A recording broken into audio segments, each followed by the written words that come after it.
جمعے کے دن والدین کی قبر پر جانا، کیا جمعہ کے دن والدین میں سے کسی کی قبر کی زیارت کی کوئی خاص فضیلت ہے؟ ارسلان صاحب راولپنڈی سے۔ نہیں جناب، لوگ آج کل جمعے کے دن یا عید کے دن قبرستان جا رہے ہوتے ہیں، اس کی کوئی حیثیت نہیں ہے۔ کسی بھی دن جب چاہیں آپ قبرستان چلے جائیں، اپنے والدین یا بزرگوں کی قبر پہ بھی جا سکتے ہیں، ان کے لیے دعا کریں وہاں جا کے، اور قبرستان جانا چاہیے۔ حدیث میں آتا ہے زورھا فإنھا تذکر الآخرہ، قبرستان کی زیارت کیا کرو، اس سے آخرت کی یاد تازہ ہوتی ہے۔ لیکن اس کے لیے دن متعین نہیں ہے۔ جمعے کو اس نیت سے جانا کہ اس دن ثواب زیادہ ملے گا تو یہ پھر بدعت ہے۔ والد کی وفات کے بعد روزانہ قبرستان جانا۔ میرے والد کو کے انتقال کو 8 مہینے ہو گئے ہیں، میں روزانہ قبرستان جاتا ہوں، وہاں جا کر سورہ یاسین وغیرہ پڑھتا ہوں، تو کیا روزانہ وہاں جانا بدعت ہے؟ بہت سے لوگ اس سے روکتے بھی ہیں۔ یونس صاحب انڈیا سے۔ دیکھیں، سورہ یاسین پڑھنے کے لیے جانا تو بدعت ہے۔ سورہ یاسین تو کہیں سے بھی پڑھی جا سکتی ہے، یہاں بھی پڑھی جا سکتی ہے، وہاں بھی پڑھی جا سکتی ہے۔ آپ اگر صرف زیارت کے لیے جاتے ہیں تو 2 زیارتیں ہو سکتی ہیں۔ ایک تو قبرستان کی زیارت کے لیے جانا، وہ تو نبی صلی اللہ علیہ وسلم نے حکم دیا، فرمایا زورھا فإنھا تذکر الآخرہ، قبرستان کی زیارت کیا کرو، اس سے آخرت کی یاد تازہ ہوتی ہے۔ تو جتنی زیادہ زیارت کریں آپ، روزانہ جائیں، روزانہ آخرت قبر کو یاد کرنے کے لیے تو روز جانا بھی فضیلت ہے، اس میں کوئی ممانعت کی کوئی دلیل نہیں، کیونکہ جب نبی نے حکم دے دیا تو ہر آدمی اپنی استطاعت کے بقدر جا سکتا ہے۔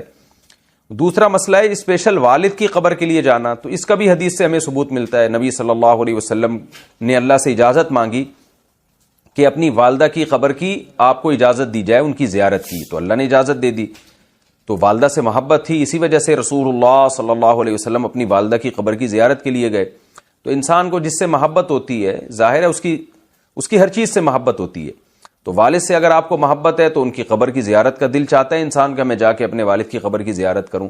لیکن اسپیشل دعا مانگنا کے لیے جانا یا تلاوت کے لیے جانا، اس میں جانے کی ضرورت نہیں ہے، وہ دعا ہر جگہ سے قبول ہوتی ہے، ایصال ثواب ہر جگہ سے ہوتا ہے۔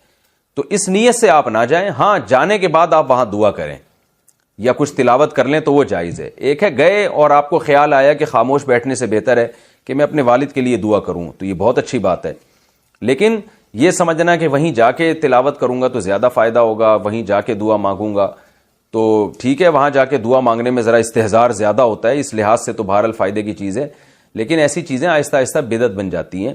تو اس لیے آپ روزانہ والد صاحب کی قبر کی زیارت کریں تو کوئی گناہ نہیں ہے، لیکن اس زیارت کی بیس والد صاحب سے محبت ہونی چاہیے۔ پھر وہاں جا کے فضول بیٹھنے کے بجائے آپ سورہ یاسین پڑھ لیں یا دعا مانگ لیں والد صاحب کے لیے، تو یہ بھی ایک ثواب کا عمل ہے، اس کے بھی ناجائز ہونے کی کوئی دلیل نہیں ہے۔ لیکن یہ کانسیپٹ کہ یہاں سے ثواب پہنچاؤں گا تو کم پہنچے گا، وہاں جا کے یاسین پڑھوں گا تو زیادہ ثواب ملے گا، یہ تصور 100% غلط ہے۔ قبرستان میں ہاتھ اٹھا کر دعا کرنا، کیا قبرستان میں ہاتھ اٹھا کر دعا کر سکتے ہیں؟ کر سکتے ہیں، ناجائز ہونے کی کوئی دلیل نہیں ہے۔ البتہ جہاں یہ خطرہ ہو، شرک کا وہم ہو، جیسے کوئی مزار ہے یا ایسا قبرستان ہے جہاں لوگ مردوں سے دعائیں مانگتے ہیں، وہاں آپ بھی ہاتھ اٹھا کے دعا مانگو گے تو یہ وہم ہو سکتا ہے کہ آپ بھی قبر سے مانگ رہے ہو۔ تو ایسی وہم والی جگہوں پہ بہتر یہی ہے کہ ہاتھ اٹھا کے دعا نہ مانگی جائے، تاکہ شرک کا دروازہ نہ کھلے اور لوگ آپ کے بارے میں بدگمان نہ ہو۔ لیکن جہاں ایسا نہیں ہے، جیسے سعودی عرب میں تو اس کا تصور نہیں ہے کوئی قبر سے مانگ رہا ہو، تو وہاں اللہ کا فضل ہے کہ یہ قبر پرستی نہیں ہے وہاں، جیسے ہمارے انڈیا پاکستان میں جو بدعتیوں نے شروع کی ہوئی ہے۔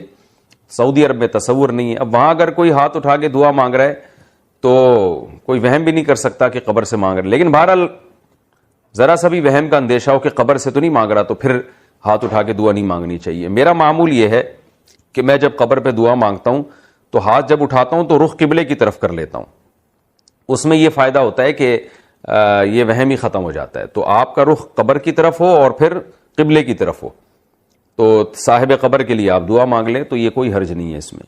جنازے کے سامنے قرآن پڑھنے کی حقیقت۔ جنازے کے سامنے جو لوگ قرآن پڑھتے ہیں یا سورہ یاسین پڑھتے ہیں، کیا یہ عمل حدیث سے ثابت ہے یا بدعت ہے؟ عبد الصمد صاحب نے انڈیا سے پوچھا ہے۔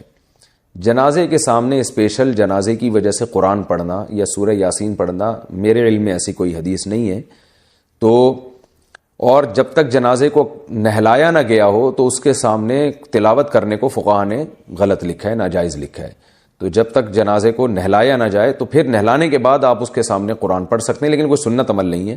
ہوتا یہ ہے کہ جب جنازے کو نہلا کے لایا جاتا ہے، گھر میں رکھا جاتا ہے، تو جب تک یعنی نماز جنازہ کے لیے لوگ جمع نہیں ہوتے، میت کو گھر میں رکھا جاتا ہے، تو اس دوران علماء یہ کہتے ہیں کہ اس کے پاس بیٹھ کے قرآن کی تلاوت کریں۔ وہ اس لیے کہتے ہیں کہ ورنہ اگر تلاوت نہیں کریں گے تو ادھر ادھر کی فضول باتیں کرنا شروع کر دیں گے، لوگ غیبتیں بھی شروع کر دیتے ہیں۔ اب جنازہ رکھا ہوا ہے تو بہتر ہے نا کہ اللہ کو یاد کیا جائے، اللہ کا ذکر کیا جائے، آخرت کی یاد کو تازہ کیا جائے۔ تو علماء اس لیے کہتے ہیں کہ وہاں بیٹھ کے قرآن پڑھ لو، یا سورہ اخلاص پڑھ لو، سورہ یاسین پڑھ لو، کوئی بھی سورت پڑھ لو، تاکہ آپ فضول چیزوں میں اپنا ٹائم برباد نہ کریں، اس وجہ سے کہا جاتا ہے۔ اور اس میں پھر جنازے کی میت کے ایصال ثواب کی نیت بھی کی جا سکتی ہے، کیونکہ اس میں بہرحال فقہا کا اختلاف ہے کہ میت کے لیے قرآن پڑھنا جائز ہے یا نہیں ہے۔ اور صدقے کے بارے میں تو ہمیں حدیث ملتی ہے کہ آپ صلی اللہ علیہ وسلم سے صحابیہ نے پوچھا فاتصدق عنہا، میری ماں کا انتقال ہو گیا، میں صدقہ کروں؟ آپ نے فرمایا ہاں۔ تو جمہور علماء نے اس سے استدلال کیا کہ جب صدقہ بھی ایک نیکی ہے تو وہ نیکی پہنچائی جا سکتی ہے میت کو، تو اس میں ایک علامت بیان کی ہے کہ کوئی بھی نیک عمل پہنچایا جا سکتا ہے، تو قرآن کی تلاوت بھی نیک عمل ہے۔ بعض فقہا کہتے ہیں کہ نہیں، صدقہ تو جائز ہے کیونکہ حدیث میں صدقے کا ذکر ہے، تلاوت کا ذکر نہیں ہے، لہذا تلاوت جائز نہیں۔ تو اختلاف رائے ہے اس میں۔ بر صغیر میں چونکہ فقہ حنفی کو فالو کیا جاتا ہے، اور میری رائے میں فقہ حنفی کی دلیل بہت مضبوط ہے، کیونکہ احادیث میں آپ صلی اللہ علیہ وسلم نے ہمیشہ اصول یہ رہا ہے کہ جزئیے کے ضمن میں کلیات سکھائے جاتے ہیں۔ جیسے قرآن میں آتا ہے نا لا تقل لہما اف، ماں باپ کو اف مت کرو، تو یہ ایک مثال ہے، مطلب یہ کہ تکلیف نہ دو۔ تو اسی طرح جو حدیث میں آتا ہے صدقہ کر سکتے ہو میت کے لیے، تو ایک مثال ہے، مطلب یہ کہ کوئی بھی نیکی کی جا سکتی ہے۔ اور دوسری بات یہ کہ حنفیہ کا جو قول ہے نا، اس میں ذرا وسعت زیادہ ہے، اللہ کی رحمت کو آپ پھیلا دیتے ہیں کہ بھئی اگر میت کے لیے تلاوت بھی جائز ہونے کا ہم فتویٰ دیں گے تو اس سے اس بہانے لوگ تلاوت کریں گے، ثواب حاصل کریں گے، اور اللہ سے امید ہے کہ اللہ اس میت کو اس ثواب پہنچائے گا، تو اچھا ہے نا، اللہ کی رحمت سے اچھی امیدیں لگائیں۔ تو ویسے بھی شریعت کا مزاج ہے کہ جس چیز میں رحمت والا عنصر غالب ہو اس قول پہ آپ کو فتویٰ دینا چاہیے، یہ ہماری رائے ہے۔ اگر کوئی اس سے اختلاف کرتا ہے تو وہ اس کا اپنا مسئلہ ہے۔ تو اس لیے جنازے کے پاس قرآن پڑھنا الگ سے کوئی اس کی فضیلت ہمارے علم میں نہیں ہے حدیث میں، لیکن کہا اس لیے جاتا ہے کہ وہاں بیٹھ کے ادھر ادھر کی باتیں کرنے سے بہتر ہے کہ آپ قرآن پڑھ لیں۔ البتہ قرآن خوانی میت کے لیے یہ جائز نہیں ہے، کیونکہ قرآن خوانی کو کہتے ہیں کہ لوگوں کو قرآن پڑھنے کے لیے جمع کرنا۔ تو قرآن پڑھنے کے لیے جو جمع ہے نا، تو اجتماعی عمل کے لیے ثبوت ضروری ہے، یہ خوب ذہن میں رکھیں۔ جیسے آپ اپنے طور پر 2 نفل کبھی بھی پڑھ لیں، جائز ہے، لیکن اگر آپ لاؤڈ سپیکر میں اعلان کرتے ہو یا کارڈ چھپواتے ہو یا منادی کراتے ہو آؤ میں اشراق کے 2 نوافل پڑھ رہا ہوں، تمام حضرات سے گزارش ہے کہ مسجد میں آ جائیں، اب یہ اجتماعی عمل بن گیا، یہ بدعت ہو جائے گا۔ تو اجتماع کے لیے آپ کو دلیل کی ضرورت ہے، اس لیے علماء کہتے ہیں کہ اجتماعی قرآن خوانی یہ بدعت عمل ہے، کیونکہ یہ ایصال ثواب کے لیے آپ ایک عبادت کر رہے ہیں، اور اجتماعی سطح پہ تو ہمیں نہیں ملتا کہ صحابہ کرام میں کہیں کسی نے کبھی اجتماع کیا ہو۔ حضرت ابو بکر کا انتقال ہوا، کہیں نہیں ملتا کہ حضرت عمر نے تمبو لگایا ہو اور سب لوگوں کو جمع کر کے ان کی قرآن خوانی کی ہو۔ حضرت عمر کی شہادت ہوئی تو کہیں نہیں ملتا کہ حضرت عثمان نے ان کے لیے قرآن خوانی کی ہو، یہ ثابت نہیں ہے، اور اس پر علماء کے فتاوی بھی موجود ہیں۔ البتہ برکت کے لیے قرآن خوانی ایک الگ چیز ہے، برکت کے لیے یعنی مکان دکان کی برکت میں جو قرآن خوانی ہے وہ عبادت نہیں ہے، وہ از قبیل